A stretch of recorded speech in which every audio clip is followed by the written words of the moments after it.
Halo pemirsa Albiruni ID, kembali lagi di channel Albiruni ID. Menlu dan Menhan Australia mengunjungi Indonesia Kamis kemarin, tanggal 9 September 2021. Sebagaimana model meeting bilateral yang lagi tren, diadakan pertemuan 2+2 antara Menlu dan Menhan kedua negara yang bertetangga dekat ini. Meeting bilateral dengan model yang sama sepanjang tahun ini sudah dilakukan antara Indonesia-Jepang, Indonesia-Korea Selatan, dan Indonesia-Amerika. Semuanya negara maju. Menlu dan Menhan sebuah negara adalah tampilan wajah kecerdasan dan kewibawaan. Diplomasi Menlu adalah wajah kecerdasan, dan diplomasi militer Menhan adalah kewibawaan dan marwah negara. Australia datang membawa hadiah 15 kendaraan tempur Bushmaster untuk digunakan sebagai alutsista mobilitas pasukan perdamaian Indonesia di perbatasan Lebanon-Israel.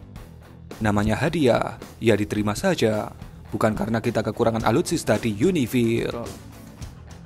Kita sudah jauh-jauh hari membawa 18 panser amfibi BTR-8A dan 50 panser Anoa untuk pasukan TNI yang berkekuatan sekitar 1.000 prajurit di sana.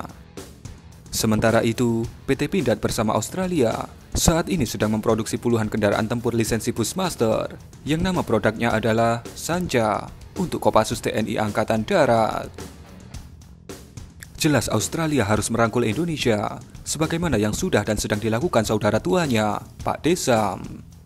Semua yang dilakukan mereka ini untuk membagus kuatkan bumper laut Cina Selatan atau LCS. Lihat saja perhatian Amerika kepada kita. Dia buka akses seluas-luasnya pengadaan alutsista untuk negeri kepulauan ini. Bahkan mereka sedang merancang undang-undang untuk membuka pintu ini secara legal dan jangka panjang.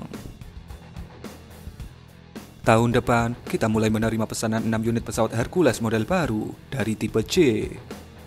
Saat ini, kita juga sedang memproses pengadaan jet tempur F-15 Eagle, berbagai jenis helikopter tempur, peluru kendali, dan lain-lain. Demi bumper LCS, Australia mau tak mau harus bermanis muka dengan tetangga besarnya di utara. Ini yang disebut dinamika geopolitik dan geostrategis kawasan. Sama halnya dalam soal Timor Timur di penghujung abad 20. Dia pula yang sangat sibuk dan rewel dengan permainan catur geopolitik dan geostrategis. Hasilnya, Timor Leste merdeka melalui referendum. Nah, sekarang demi bumper LCS, negeri kanguru itu mau tidak mau harus unggah-ungguh, kulo nuwun, dan pasang wajah santun dengan Jakarta, sekaligus mengurangi frekuensi keusilan dan kerewelannya soal Papua. Beda dengan soal Timor-Timor dulu, dia petantang petenteng, arogan, dan merasa menjadi pahlawan. Dan saat ini jauh berbeda, mungkin karena lawannya adalah Cina. Bisa kita lihat selama 2 tahun terakhir, pemberitaan keusilan informalnya tidak beriak, tidak bergema. Australia juga ingin mencontoh Amerika yang mengajak kita untuk latihan tempur bersama. Kita ketahui bersama, Amerika dan Indonesia baru saja sukses mengadakan latihan militer skala besar, Garuda Shield di Batu Raja Sumatera Selatan, Amborawang Kalimantan Timur, dan Makalisung Sulawesi Utara, dengan mengerahkan ribuan pasukan dan alutsista canggih. Kemudian, latihan manuver udara antara jet tempur F-16 TNI AU dan pesawat pembom nuklir strategis B-52 US Air Force. Dan terakhir, latihan militer bersama untuk evakuasi, bantuan, dan medis udara dengan mengerahkan pesawat Hercules kedua negara di Lombok.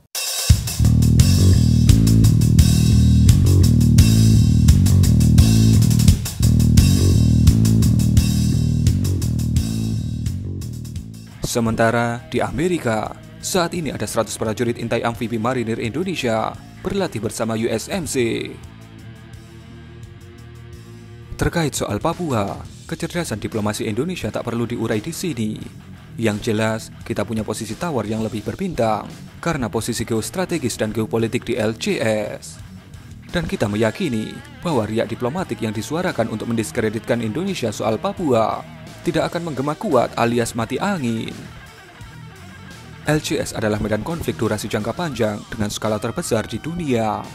Dan kita adalah bumper garis depan yang sangat dibutuhkan aliansi Amerika, Australia, Jepang, Inggris, Jerman, dan Prancis. Begitu heboh dan meriahnya sejumlah negara membentuk barikade bulan sabit untuk mengurung Cina. mulai dari India, Indonesia, Malaysia, Filipina, Taiwan, dan Jepang.